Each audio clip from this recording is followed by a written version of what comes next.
Ang Ginoo maana kaninyo. Kinutlo gikan sa Ebanghelyo sumala ni San Mateo.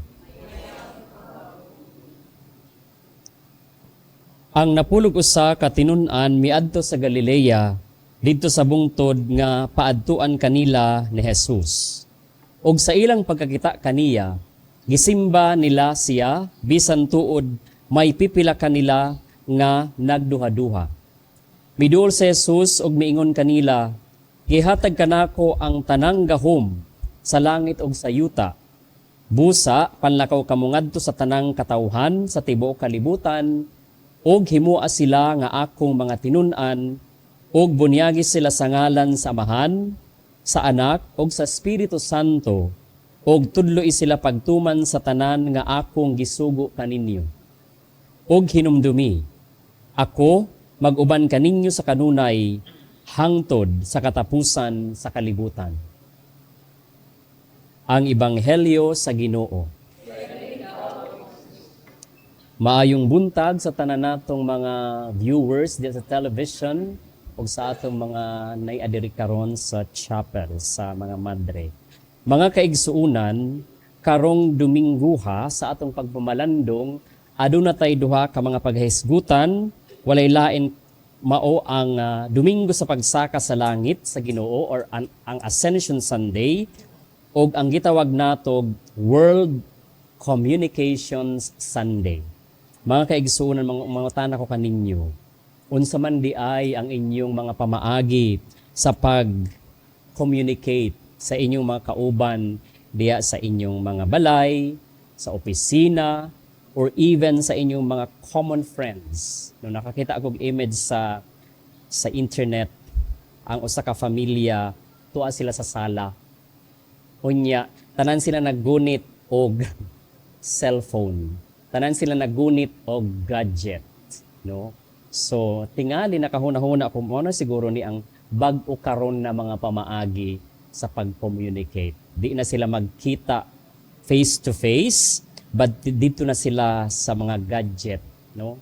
Kining atong World Communication Sunday, mga kaigsuuna, na ang tema sa pagkakarong Domingguha mao ang Preserving Human Voices and Faces. Og kining kasaulugan sa World Communication Sunday, 59 years old na ni siya. Murag na siya 1 year na lang senior citizen na. No, kay kini gitukod ni Pope Paul VI katong 1967. So sa next year senior citizen na gyud ni siya. Kay ngano mga kaigsuunan, sa pagpamalandong sa atong simbahan, no, naa kunoy mga opportunities, naa kunoy mga hagit, no, labi na sa mga modern means of social communication nga maipadayag or maipaabot ang mga mensahe sa atong Ginoo sa katawhan. Sumaoy, si Pope Paul VI katong 1967, before the solemnity of Pentecost, iyan ang gitukod ning World Communication Sunday katong Second Vatican Council. Kay ang simbahan, mga kaigsuon, ng atong simbahan na very dynamic kaayo, no, kaniadtong mga panahon ang mga pamaagi sa pag-communicate mao ang press, no, radio, television. Sa pagkakaron, naapagihapon ni sila pero nadugangan na ni siyag internet o social media. Mao isa amo sa eskwelahan ng mga kaigsuonan sa basic education, labi na pag ang mga bata fully engaged na kaayo diya sa social media, na may gitawag na digital detox or fully engaged na kaayo sa paggamit og mga gadgets sa eskwelahan, na may gitawag na digital detox. A week or a few days na dili sila gamit og mga digital or mga modern communications, modern gadgets. Katong buhay pa si Pope Francis, mga kaigsuunan, no? Ingon siya na technological progress, conventional media, and social media, mao kunig ang gitawag na phenomenon kuno karon. Kay ngano ang mga tao sa pagkakaron instantly, no, mag-share kanunay og mga balita. Buhaton ba ninyo kini? Di ba usahay? Hala nakakita tag kuan i-share nato dayon, spread it widely. Danger, mahimo nitang fake news. Maoy kini mga kaigsuonan na uniqueness sa social media na naa sa ato karon makapatransfer supposedly pero usahay kitang mga communicator og kaning mga receiver sa atong communication nagihatag dili na maka distinguish unsa pa kuno kaha ang tinuod or ang dili. Tanang mga contributors sa communication mahimo na kuno kita tanan na authors and editors. Tanawa na siya ang danger ani. Ingon pa si Pope Francis, persons, whether in their professional work or personal relationships, are like grinding meal. Jesus, Ginoo ko in town. Murag na kuno tag galingan, daily grinding out information with the aim of providing rich fare for those with whom they communicate. Murag kita galingan, no? Sige lang, padayon, etc. Wala na ta nakabantay. Mga kaigsuuna ng ato di ay gihatag sa uban, no? Mao kana na naanay mga effects sa ilang kinabuhi, especially cycle of anxiety, no? Fear resulting from constant focus on bad news, war, terrorism, scandal, and all sorts of human failure. Mao kuno kana ang naa sa atong grinding meal or daily grinding out na mga information na naa sa atua sa pagkakaron. Hunahunaan ninyo mga kaigsuunan, kitang mga hamtong, no? Na nataw-taw prior aning modern means to communicate. Karong mga kabatan-unan karon, no?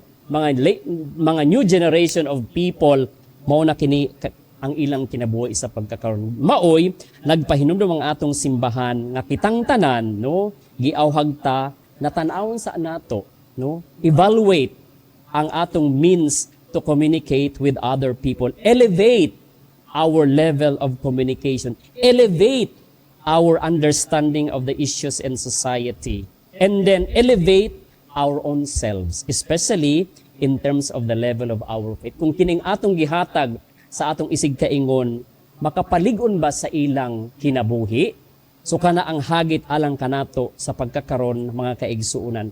Pareho ni sa kasinatian mga kaigsuunan sa atong mga tinun-an diri sa ebanghelyo, no?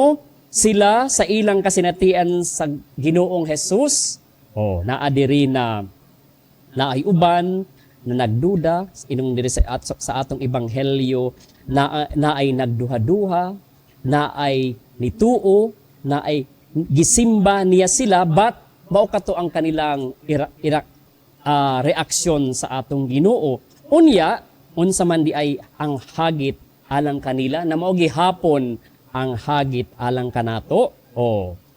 Nag-ingon ang atong Ginoo, ako mag-uban kaninyo sa kanunay hangtod sa katapusan sa kalibutan, no?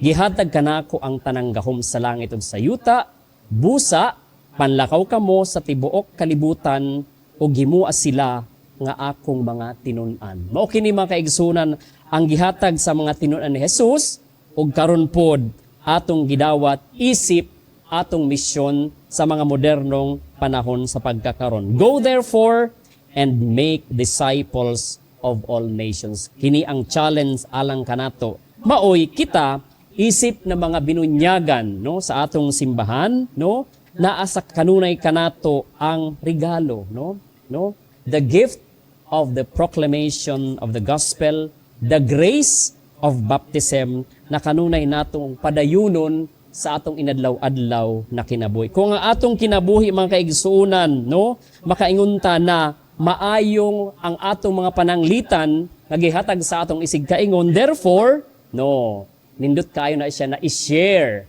sa atong social media, no? Modern means to communicate, nakitang tanan, maka-inspire, kumbaga mga kaigsunan, na ay domino effect sa atong isig kaingon sa katilingban. Dili ka ng mga negativities na ihatag sa mga tao. Kita pod, kay mga non-deserving man kahata sa atong daily conduct, sa atong means to communicate, makakita ta sa social media, sa internet, ato lang dawaton kanunay. Which is, dihang dapita mga kaigsuunan, failure gyud ta, wala nato na maintain ang atong pagkamisyonero na tanan lamang na mga maayo o mga positive na mga butang ang kinahanglan natong ipadayag sa atong isig kaingon. Maoy kini supposedly ang atong response sa atong Ginoo sa iyang hagit alang kanato ang matinumanong pagtuo. Obedient faith is the key. Diba sa social media or sa chat mag-ingon kita, DM is the key. Sanang DM, direct message is the key.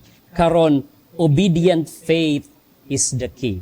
Kung kita makaigsuunan, no, isip mga tinunan, no, gi-empowered mang tahta, pinaagi sa atong pagkabinunyagan, therefore, obedient faith is the key. Parehong sa pagsakas sa Ginoo sa langit, no, isaka pod nato mga kaigsunan ng atong level of awareness in terms of our faith, in terms of how we communicate sa atong isig kaingon sa inadlaw-adlaw natong kinabuhi isip mga Kristohanong binunyagan.